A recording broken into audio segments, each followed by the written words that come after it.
Assalamualaikum warahmatullahi wabarakatuh. Waalaikumsalam warahmatullahi wabarakatuh. Alhamdulillah, nahmaduhu wa nasta'inuhu wa nastaghfiruh wa na'udzu billahi min syururi anfusina wa sayyiati a'malina may yahdihillahu fala mudhillalah wa may yudlil fala hadiyalah. Asyhadu an la ilaha illallah wahdahu la syarikalah wa asyhadu anna Muhammadan abduhu wa rasuluh.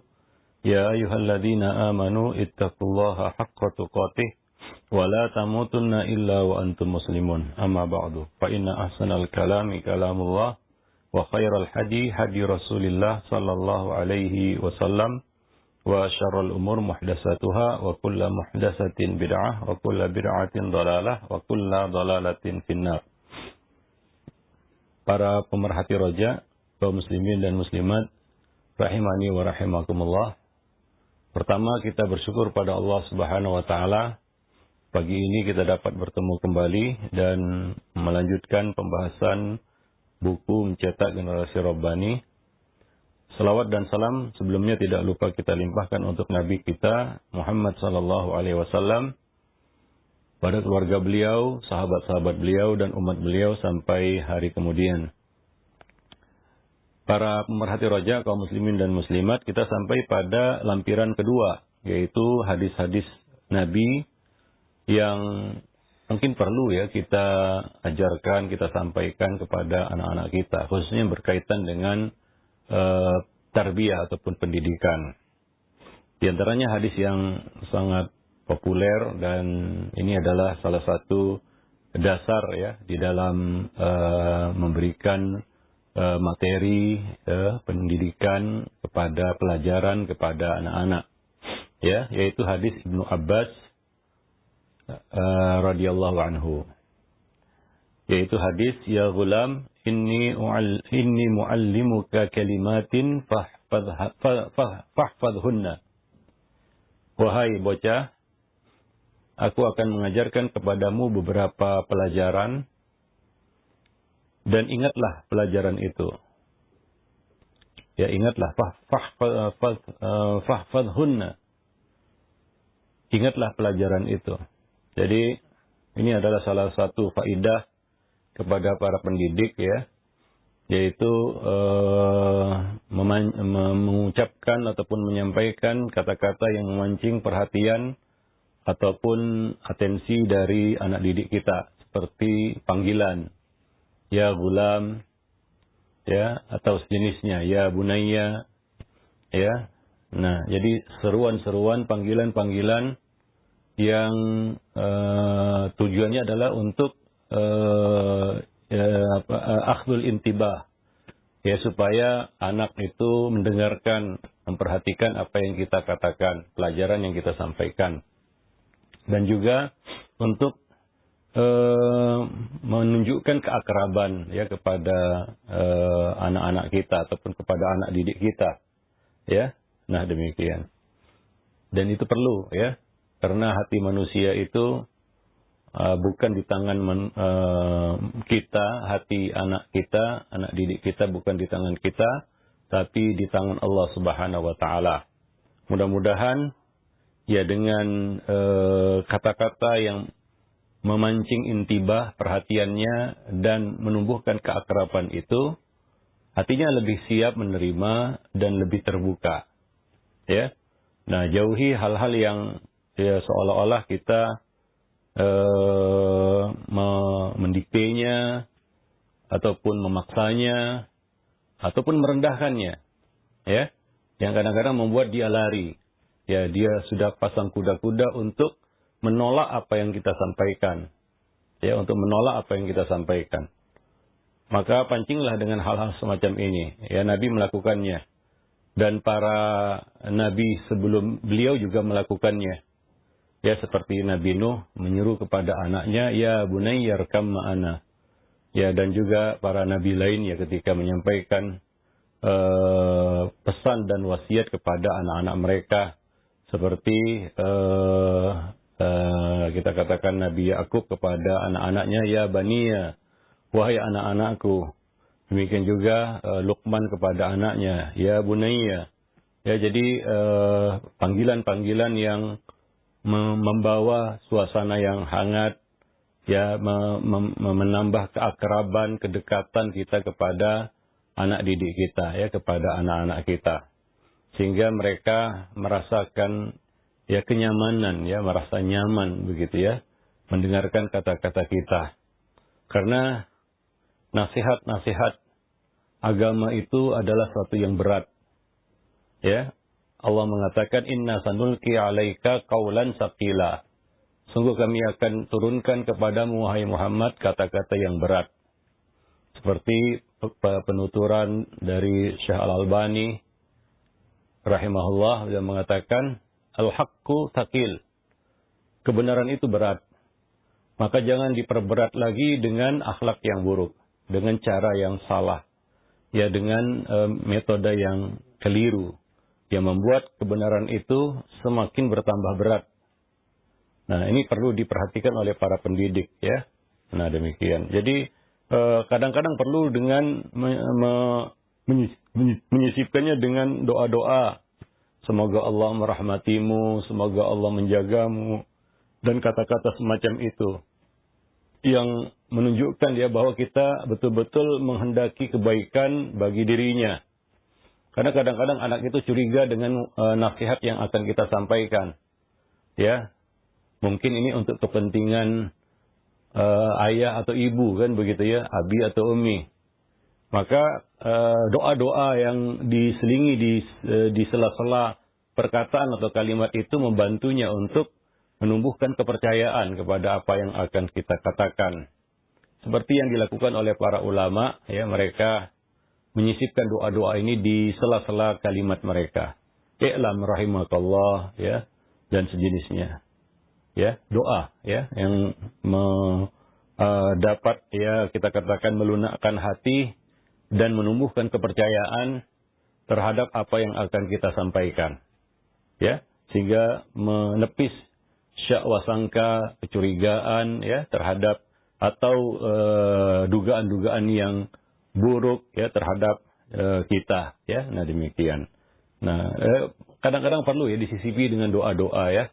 Kita mendoakannya semoga engkau dirahmati Allah, semoga Allah menyayangimu dan memudahkan urusanmu, dan, ya, kata-kata semacam itu. Nanti ada beberapa di lampiran berikutnya kita akan sebutkan beberapa kata yang seharusnya dihindari dan beberapa kata yang seharusnya diucapkan, ya. Nah, demikian. Fahfadhunna. Ya, ini juga untuk penegasan, ya, takkid. Ya, bahwa ini adalah pelajaran penting, ya. Ingatlah pelajaran-pelajaran itu. Ingatlah pelajaran-pelajaran itu. Ya, ini adalah untuk penegasan, ya, bahwa pelajaran ini penting dan hendaknya engkau menghafalnya. Engkau selalu mengingatnya. Ya. Ya, ini tentunya akan melekat di memori anak, ya, kata-kata yang seperti ini. Ya, dia akan ingat, ya, banyak kata-kata yang kita ucapkan, tapi mungkin ada satu kata-kata atau kalimat yang selalu diingatnya. Ya, karena adanya mungkin, ya, kita katakan pesan secara khusus, ya, bahwa ini adalah pelajaran yang penting untuk dia ingat sepanjang hayatnya.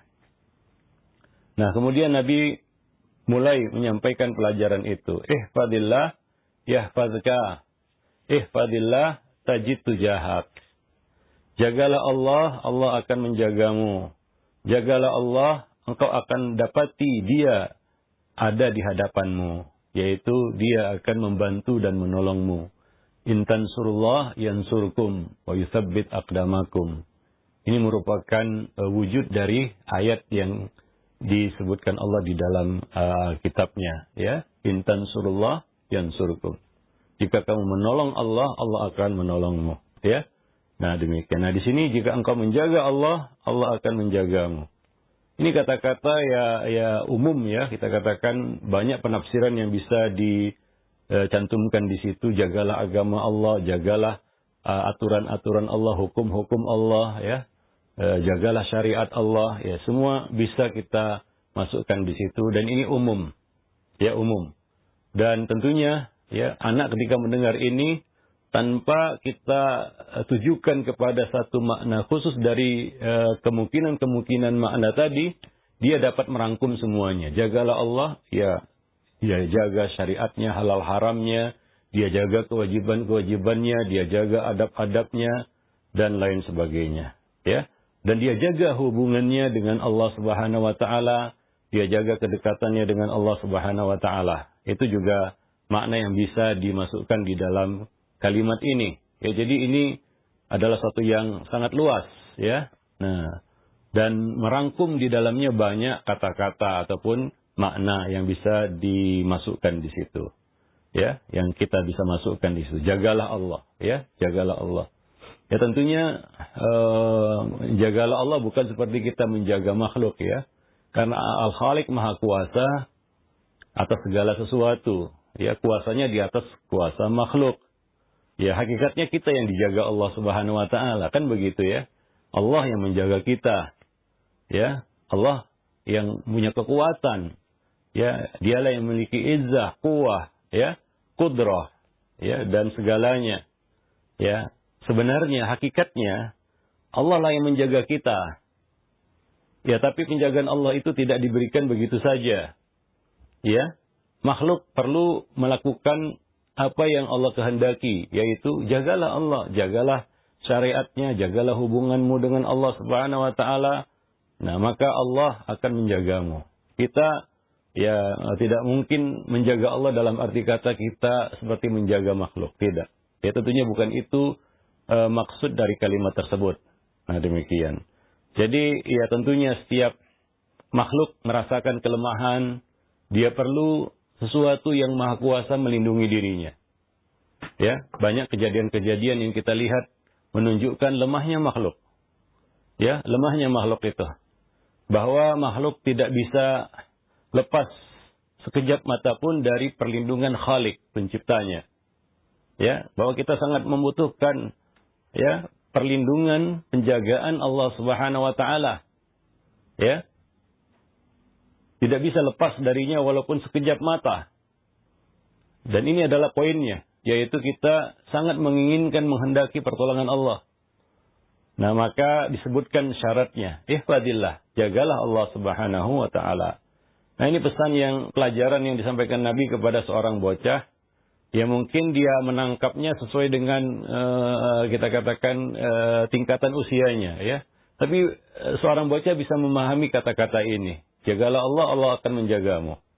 Ya, satu kalimat yang simpel, tidak rumit untuk dipahami. Jagalah Allah, kamu akan dapati dia ada di hadapanmu. Yaitu dia akan senantiasa menjaga dan melindungimu, menolongmu. Ya, pertolongan Allah Subhanahu wa Ta'ala dapat kita raih dengan menjaga Allah Subhanahu wa Ta'ala. Yaitu menjaga agamanya. Ya, pada diri kita tentunya. Karena Allah tidak perlu penjagaan makhluknya. Nah, ini menanamkan satu sifat ya pada anak, yaitu muraqabah. Ya, sebelumnya sering kita sampaikan bahwa ya penanaman akidah itu perlu dilakukan sejak dini kepada anak. Ya, terutama yang berkaitan dengan muraqabah, yaitu dia selalu menghadirkan di dalam hatinya satu keyakinan bahwa Allah Subhanahu wa Ta'ala senantiasa memperhatikannya, senantiasa mengawasinya. Ya, sehingga dia merasakan kehadiran kedekatan Allah Subhanahu wa Ta'ala kepada dirinya. Ya. Sehingga dia muncullah rasa takut ya kepada Allah Subhanahu wa Ta'ala. Ya, sehingga dia menjauhi keburukan, melakukan kewajiban karena dia merasakan kehadiran kedekatan Allah Subhanahu wa Ta'ala. Ini namanya muraqabah. Ya, ini adalah muraqabah yang perlu kita tanamkan. Kita bangun sedikit demi sedikit ya di dalam jiwa anak tersebut. Ya, di dalam jiwa anak itu. Sehingga dia meninggalkan sesuatu, melakukan sesuatu bukan semata-mata karena orang tuanya. Karena takut sama orang tua, karena takut sama guru, karena takut sama teman, atau karena takut sama manusia. Kadang-kadang ada kata-kata yang membuat perasaan itu muncul, yaitu dia melakukan itu karena takut kepada makhluk. Seperti apa kata orang, apa kata dunia, apa kata tetangga, apa kata temanmu, apa kata ini, apa kata itu. Ya. Nah, itu justru membuat dia meninggalkan atau melakukan sesuatu karena manusia, karena makhluk. Ya, nah jadi tentunya yang perlu kita hadirkan adalah ya muraqabatullah, yaitu merasa bahwa dia berada di bawah pengawasan Allah Subhanahu wa taala, ya. Nah, demikian. Ya, maka kata-kata seperti itu mungkin diganti, wahai anakku, Allah Subhanahu wa taala Maha melihat, Maha mendengar, ya, membangun hubungannya dengan Allah Subhanahu wa taala. Bukan kata-kata seperti apa kata orang nanti. Apa kamu tidak malu? Kamu adalah anak si fulan. Ya. Nanti ayah malu dan seperti itu. Yang akhirnya dia melakukan itu karena ayahnya, karena ibunya, karena makhluk. Ya, bukan karena takut kepada Allah Subhanahu wa taala. Ya, itu kata-kata yang selalu dia dengar mungkin dari orang tuanya sehingga tidak terbangun di dalam hatinya al-khauf minallah, muraqabatullah, ya. Maka mungkin perlu kita ganti dengan kata-kata, wahai anakku, Allah melihat, Allah mengawasi, ya, sehingga dia tahu bahwa ini urusan dia dengan pencipta, dengan Khalik, bukan dengan semata-mata dengan orang tua, ya, bukan semata-mata dengan manusia ataupun makhluk yang ada di sekitarnya. Nah, begitu kita membangun ya akidah ya, ini di dalam hati dan jiwa anak tersebut, ya. Jadi menanamkan muraqabah. Di sini adalah pelajaran muraqabah. Itu yang pertama yang Nabi sampaikan kepada ya Abdullah bin Abbas. Dan ini adalah modal utama dalam hidupnya. Karena kita sadar kita tidak selamanya bersama anak-anak kita, ya. Ada waktu, ada momen di mana dia tidak berada di sisi kita dan kita tidak bisa selalu berada di sisinya, ya. Ada waktu kita melepasnya keluar rumah, ya. Nah, mungkin barulah kita berkata, kita serahkan urusannya kepada Allah Subhanahu wa taala. Ya. Nah, demikian bahwa hanya Allah yang mampu menjaganya dan hanya keyakinannya kepada Allah, ya, muraqabatullah yang bisa menjaganya. Ya, nah demikian. Itulah modal hidupnya. Itulah modal hidupnya yang paling berharga. Ya, sehingga dia dimanapun dia berada, ya, kapanpun itu, dimanapun itu, ya dia selalu ya menjaga hubungannya dengan Allah Subhanahu wa taala, ya. Tidak lagi bergantung kepada orang-orang yang ada di sekitarnya, ayah bundanya ataupun guru-gurunya, ya. Nah, demikian. Wallahu a'lam bishawab. Jadi pelajaran pertama yang perlu kita tanamkan kepada anak-anak, ya. Nah, kemudian Nabi melanjutkan dengan pelajaran tauhid. Akidah la ilaha illallah. Ya, mengajarkan la ilaha illallah itu ya mungkin perlu disampaikan dalam bentuk yang lain. Ya, misalnya kita menyampaikan pelajaran tentang usulus salasah, 3 landasan utama. Mungkin bisa kita sampaikan dengan metode yang lain tapi isinya sama, kontennya sama. Ya, jadi tidak terkesan terlalu terlalu kaku, ya. Ya, sehingga kadang-kadang makna yang ingin disampaikan tidak tersampaikan. Nah, demikian. Maka kadang-kadang perlu dengan cara yang lain menjelaskan la ilaha illallah. Nah, di sini ya mungkin langsung kepada makna inti dari la ilaha illallah, yaitu apa? Ibadah hanya boleh diberikan kepada Allah. Kan itu inti dari la ilaha illallah. Nah, kalau kita terlalu, ya kita katakan terlalu saklek, ya, kita katakan kaku dengan apa yang baku, nah, mungkin kita jelaskan, nah, tauhid ada 3, uluhiyah, ya. Kadang-kadang tidak harus seperti itu, ya. Kadang-kadang kita harus sampaikan pelajaran itu dalam bentuk yang lain, ya. Untuk menjelaskan bahwa 1 tambah 1 sama dengan 2 bisa dengan bentuk yang lain. Ya. 3 kurang 1 bisa juga sama dengan 2.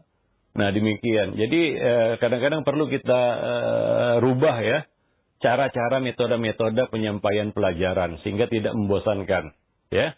Nah, dia dapatkan di sekolah seperti itu, di rumah seperti itu, ya di majelis taklim juga seperti itu, kan begitu, ya. Nah, jadi di sini Nabi langsung ya kepada inti dari makna dari la ilaha illallah.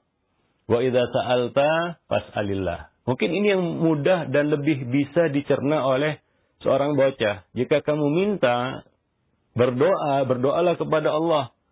Jika kamu mohon pertolongan, maka mohonlah kepada Allah Subhanahu wa taala. Memohon, berdoa, meminta, itu kepada Allah Subhanahu wa taala, yaitu doa yang merupakan kita katakan hakikat dari ibadah. Ya, ibadah tidak lepas dari doa.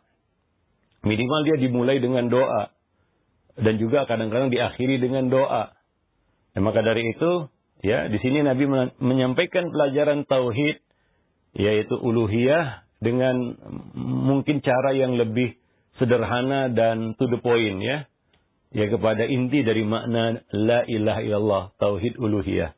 Tapi kalau kita jelaskan, tauhid uluhiyah itu adalah ini, dia adalah tauhid af'alul ibad, ya itu dia mungkin kurang mengerti, ya. Kan itu terlalu, kita katakan, terlalu ilmiah bagi seorang anak. Ya, nah demikian. Ya, menjelaskannya secara definitif apa itu tauhid uluhiyah, ya memang mungkin benar, tapi dia bengong aja. Ya, dia kurang mengerti. Kadang-kadang langsung kepada contoh. Ya, langsung kepada contoh. Ya, sehingga tidak berbelit-belit. Karena ini adalah pelajaran yang singkat. Beda kita menyampaikan pelajaran di kelas. Ya, durasinya mungkin panjang, lama. Tapi momen-momen seperti ini, di meja makan misalnya, ya kadang-kadang kita harus memilih. Misalnya ingin menyampaikan tauhid rububiyah, kita langsung kepada contoh. Kan begitu, ya. Misalnya apa? Ya, tentang makanan yang dimakan, kita bicara tentang makanan yang kita makan. Ya, secara tidak langsung kita menjelaskan tauhid rububiyah. Ya, kepada anak itu. Ini contoh tauhid rububiyah. Bahwa makanan ini, ya Allah Subhanahu wa taala yang menghadirkannya untuk kita, ya, sebagai salah satu, ya kita katakan, bentuk perlindungan Allah, ya, tarbiyah Allah kepada manusia, ya, menjaga dan menjamin rezeki manusia. Nah, ini tauhid rububiyah. Ya, itu af'alullah. Tauhid af'alullah atau af'alul khaliq.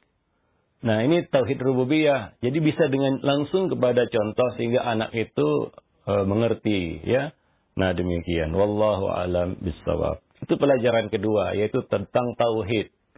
Ya, dalam banyak kesempatan Nabi tidak lupa menyisipkan, ya, pelajaran-pelajaran akidah tauhid kepada anak-anak. Karena ini adalah dasar, ya, yang harus dibina, dibangun di dalam jiwa anak, hati anak secara perlahan. Karena dia tidak bisa langsung kita masukkan, kita tanamkan sekaligus. Ya, tentunya harus bertahap. Ya, mungkin cara sholat yang benar bisa kita sampaikan dalam satu majelis. Ya, minimal secara global lah, ya. Gimana dia sholat dengan cara yang benar dari takbir sampai salam. Itu perkara-perkara ibadah. Lain halnya dengan perkara akidah, yang ini tidak bisa instan. Tidak bisa sekaligus satu majelis selesai semua masalah akidah. Nggak bisa. Ya, selesai tauhidnya, selesai imannya, nggak bisa. Harus pelan. Harus dengan tahapan. Ya, karena ini adalah membangun jiwa, hati. Ya, yang nggak bisa kita lihat. Kalau gerakan sholat kan bisa kita lihat, bisa kita koreksi, ya. Kita ajarkan dalam satu majelis, ya dari pagi sampai sore, ya, latihan sholat terus sampai dia benar sholatnya, bisa kita lihat, oh masih salah ini rukuknya, masih salah sujudnya, yang benar seperti ini, itu bisa kita koreksi langsung. Tapi akidah kan kita tidak bisa melihatnya, ya, pada diri anak ini, dan perlu kita lihat progresnya, bagaimana penanaman akidah tentang misalnya tauhid ini, apakah sudah dia pahami, sudah meresap di dalam hatinya. Ya, nah demikian. Wallahu alam bisawab. Nah, kemudian pelajaran yang ketiga yang disampaikan Nabi SAW adalah pelajaran iman kepada takdir. Salah satu rukun iman. Ya, rukun iman ada 6, tapi Nabi di sini memilih satu di antaranya, yaitu rukun iman yang ke-6. Al-imanu bil qadari khairihi wa syarrihi hulwihi wa murrihi minallahi tabaraka wa ta'ala. Ya. Ya, tentunya ini berkaitan dengan kesempatan yang ada, ya. Ya, dalam kesempatan yang singkat seperti ini Nabi membonceng Ibnu Abbas di belakang. Ya, mungkin jarak tempuhnya dekat, ya, enggak mungkin lama, ya. Untuk menjelaskan rukun iman dari 1 sampai 6, ini kan perlu waktu mungkin berjam-jam. Ya, nah mungkin tidak bisa kita rangkum semuanya dalam satu waktu. Maka kita pilih salah satu yang penting untuk kita tanamkan kepadanya, yaitu iman kepada takdir. Dengan cara yang sederhana juga, bukan menjelaskan definisinya, apa itu iman, apa itu qadar, dan lain-lain sebagainya. Ya, mungkin terlalu rumit ya untuk dipahami oleh seorang bocah. Maka Nabi kembali memberikan satu contoh. Ya, dengan contoh itu seorang bocah bisa memahaminya dan tidak sulit baginya untuk memahaminya. Ya, sebagaimana dikatakan bil misal yattadihul maqal. Ya, dengan contoh pelajaran menjadi lebih jelas, ya, lebih bisa dipahami, lebih mudah untuk dipahami. Apa itu? Yaitu bahwa segala sesuatu itu terjadi atas kehendak Allah, walaupun manusia berkehendak lain. Bahwa di atas kehendak makhluk ada kehendak Allah Subhanahu wa taala. Wa ma tasyauna illa ayyasha Allah. Sebenarnya Nabi ingin menjelaskan ayat tersebut, tapi dengan cara yang berbeda. Dan tidaklah kamu berkehendak melainkan semua di bawah kehendak Allah Subhanahu wa taala. Manusia punya kehendak, tapi kenyataannya tidak semua kehendak manusia itu bisa terlaksana. Ada kehendak yang maha kuasa yang akan pasti terjadi. Kehendaknya lah yang akan terjadi. Ya, dia apabila menghendaki sesuatu cukup mengatakan kun fayakun. Nah, ini yang ingin Nabi sampaikan kepada seorang bocah, tapi dengan kata-kata, dengan cara yang sederhana. Yaitu apa? Wa'lam, ketahuilah. Kalau seandainya seluruh umat manusia, annal ummah lawijtama'u, ya, semua umat manusia berkumpul, ala ayyam fa'uka, untuk memberikan satu manfaat kepada dirimu, menghendaki satu kebaikan bagi dirimu, lam yanfa'uka illa bisyai'in qad katabahallahu laka. Ya, tidak akan mampu mereka lakukan kecuali sesuatu yang telah Allah tuliskan bagimu, yang telah Allah katakan kun untukmu, ya, yang Allah kehendaki bagimu. Walaupun manusia berkehendak lain. Demikian sebaliknya, seandainya umat manusia berkumpul untuk ala ayyadurruka bisyai'in lam yadurruka illa bisyai'in qad katabahallahu laka. Seandainya mereka ingin menimpakan keburukan atas dirimu, mereka tidak akan mampu melakukannya kecuali sesuatu yang telah Allah tuliskan atas dirimu.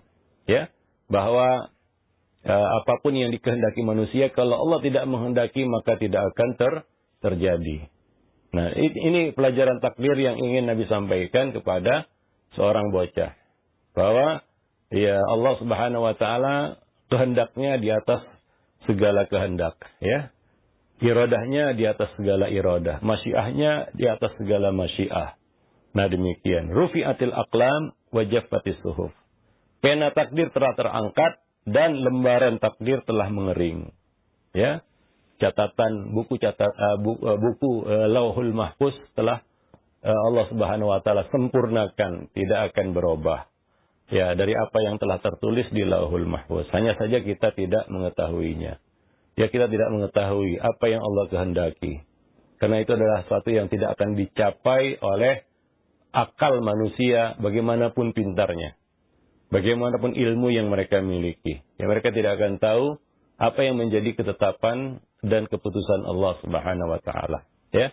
Bilakah Allah mengatakan kun fayakun? Kita nggak tahu. Nah, demikian. Wallahu a'lam bishawab. Jadi ini pelajaran-pelajaran penting semua, ya. Muraqabah, tauhid, dan iman kepada takdir.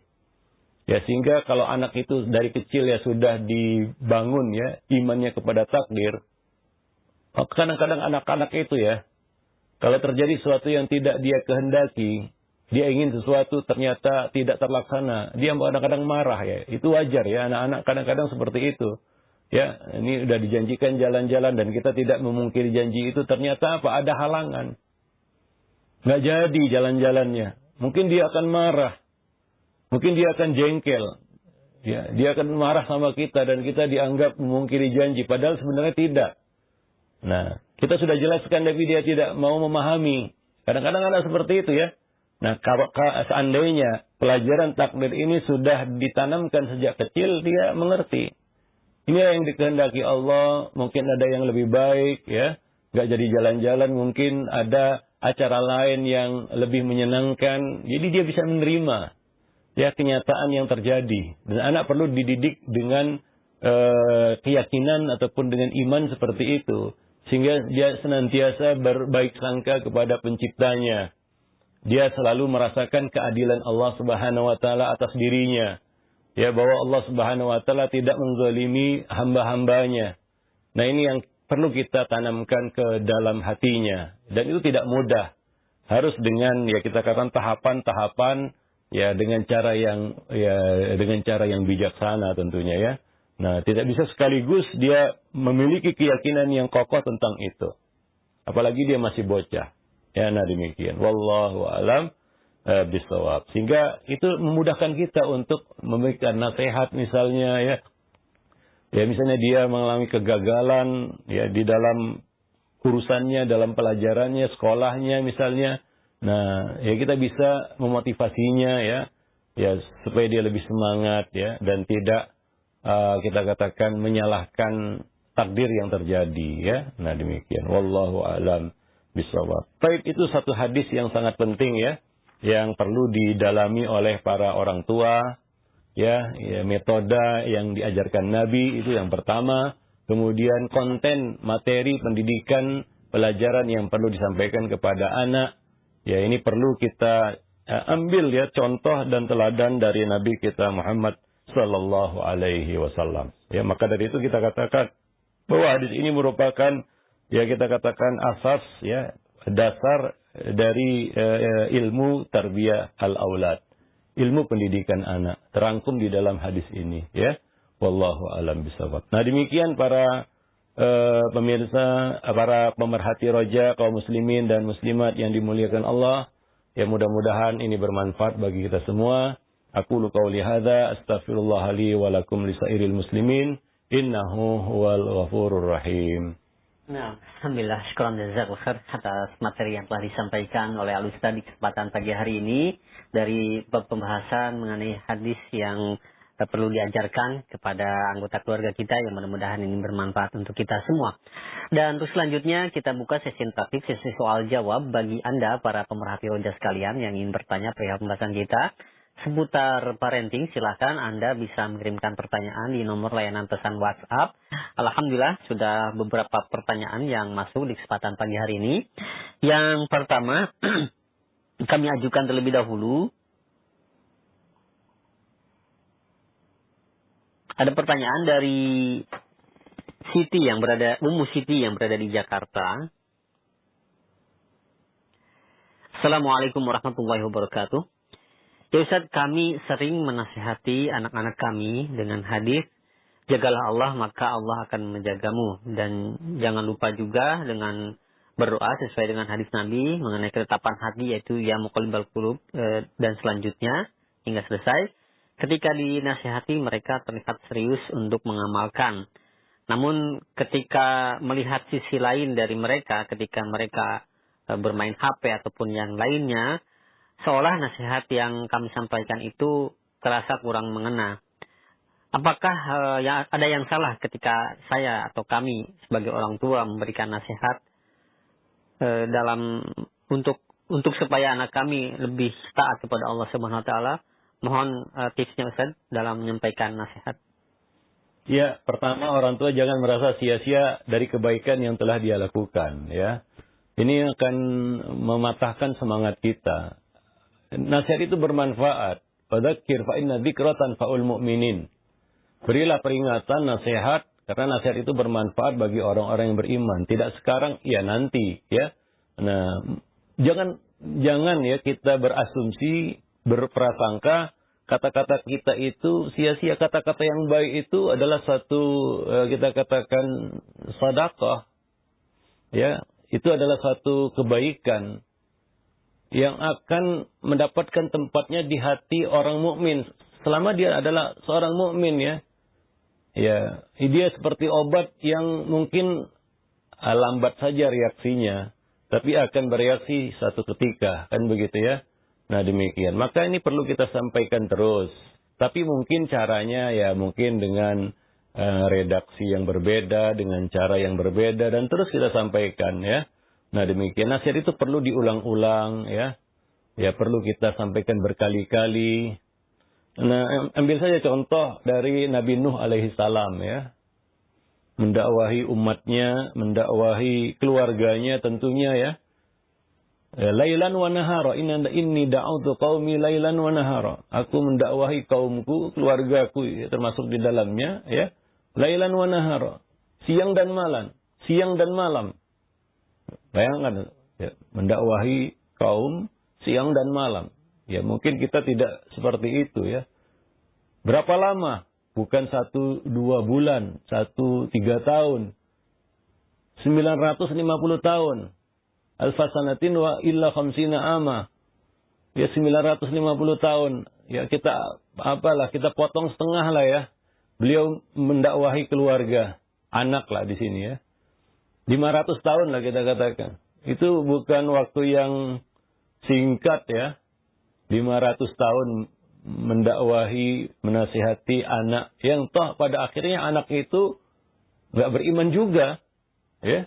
Tapi Nabi Nuh alaihissalam tidak berputus asa dan tidak merasa gagal juga dan tidak merasa bersedih ya, karena beliau telah melakukan apa ya sedih ya, cuma tidak tidak merasa kecewa begitu ya dengan apa yang sudah dilakukan.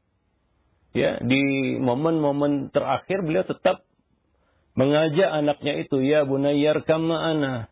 Wahai anakku, naiklah ke perahu bersama kami. Ya. Jadi orang tua juga seperti itu, terus memberikan nasihat karena kita tidak tahu kapan momennya ya kata-kata itu masuk ke dalam hati dan merubahnya. Membalikkan hati itu. Kita nggak tahu. Maka sampaikan terus nasihat-nasihat itu kepada anak-anak tersebut ya. Nah, mudah-mudahan ya Allah membuka pintu hatinya. Karena kita cuma bisa melaksanakan hidayah, irsyad, wa ta'lim. Innaka la tahdi ila siratin mustaqim. Itu memang domain kita. Itu kewajiban kita. Urusan hatinya terbuka atau tidak, itu bukan di tangan manusia. Ya, innaka la tahdi man ahbabta. Ini hidayah taufik. Maka dari itu kewajiban kita adalah menyampaikan nasihat. Tawasi bil haqqi. Enggak cukup bil haqqi saja, harus bisabri, harus sabar. Ya, artinya apa? Kadang-kadang wasiat, nasihat itu perlu diulang dan diulang. Kadang-kadang itu untuk menguji kesabaran kita. Tentunya kan kalau sekali ngomong langsung anak itu ikut juga ya ada sih bisa ya. Cuma kadang-kadang nggak seperti itu kenyataannya ya.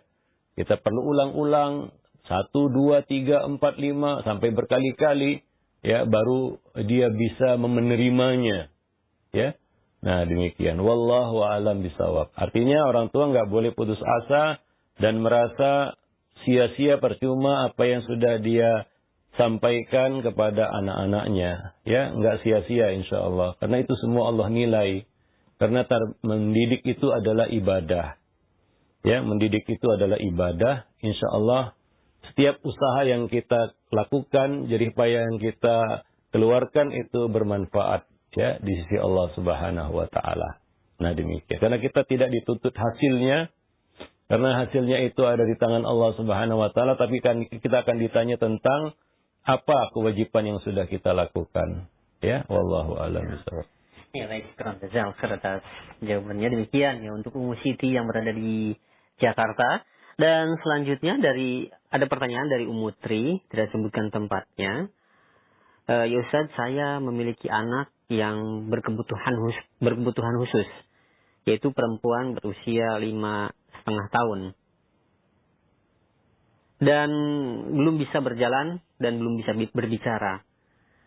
Dan dari didikan saya, apakah saya harus membangunkannya untuk belajar sholat subuh?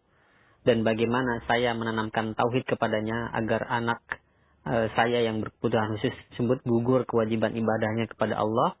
Ataukah tetap ada, tapi semaksimal sebisanya dia?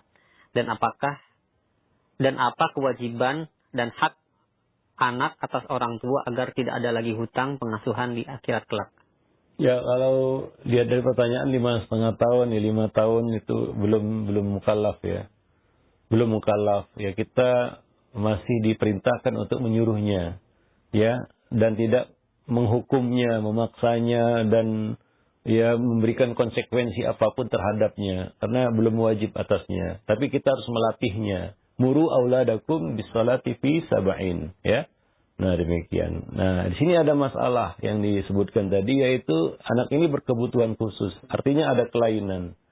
Artinya ada sakit, ya. Itu dikatakan satu sakit, ya, misalnya autis. Ya, sebut saja autis di sini mungkin, ya. Saya mungkin menduga ini adalah autis, ya. Yang memang perlu terapi khusus. Kadang-kadang orang tua itu tidak mau, ya, dan tersinggung, marah kalau anaknya divonis autis. Padahal kalau dia memeriksakannya, ya, lebih dini, ya, itu mungkin bisa diterapi, bisa kita katakan diringankan sakitnya itu, sehingga ya itu akan membantunya ketika dia masuk usia-usia mukallaf, kan begitu, ya. Nah, tapi kalau dibiarkan, ya tentunya ya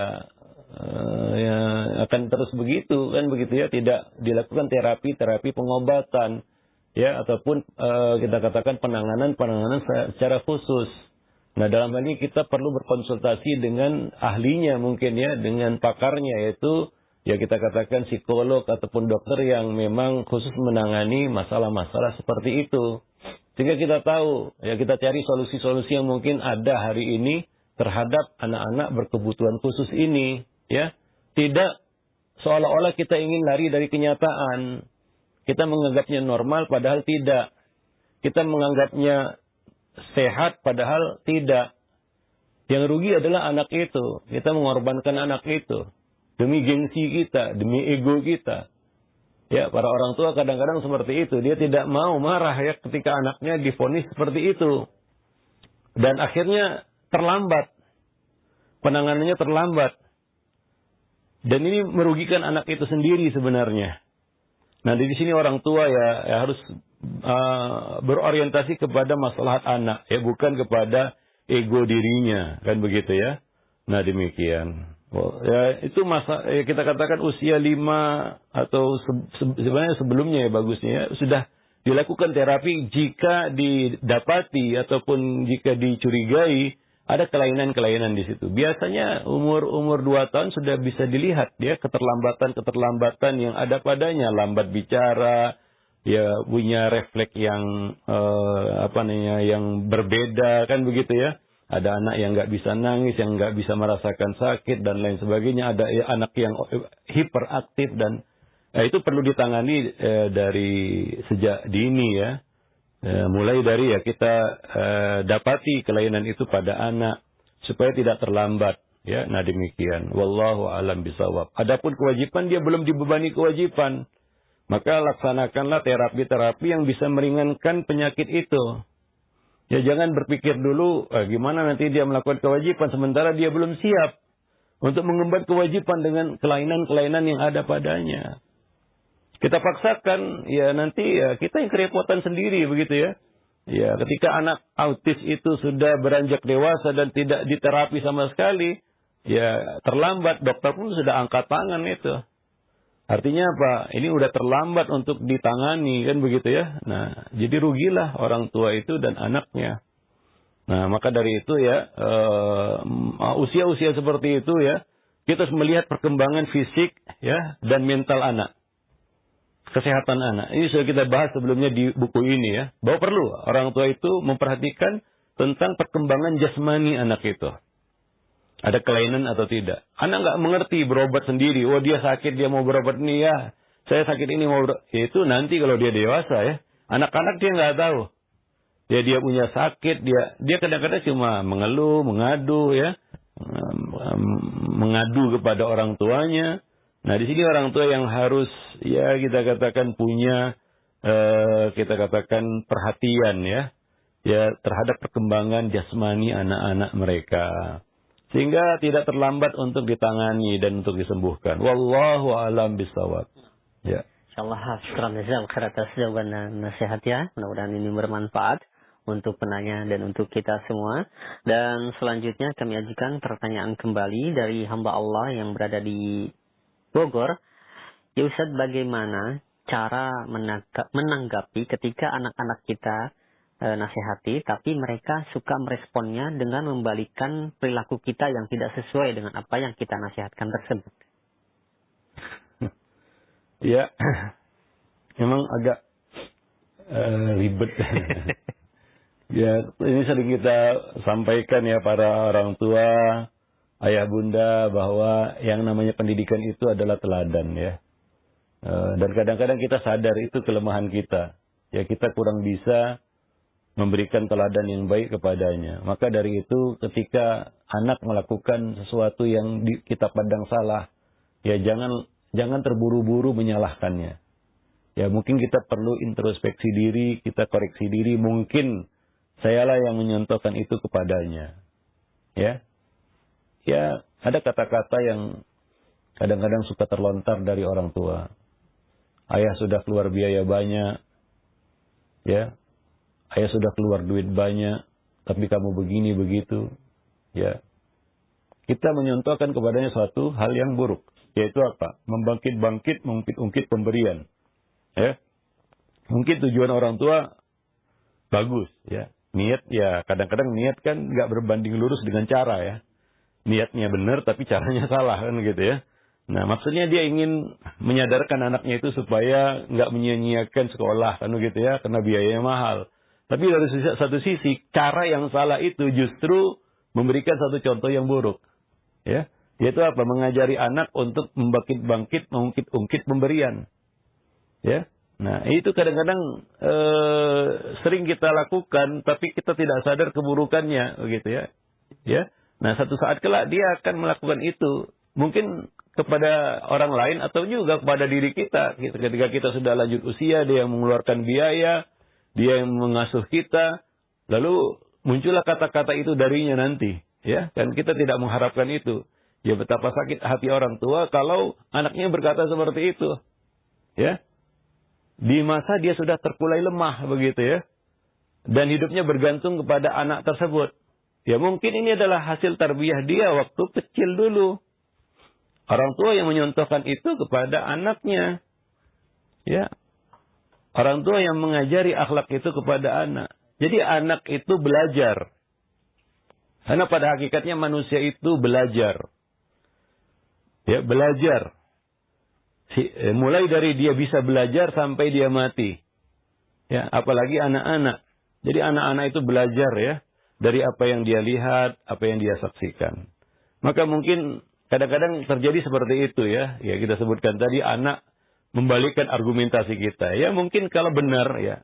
Jangan kita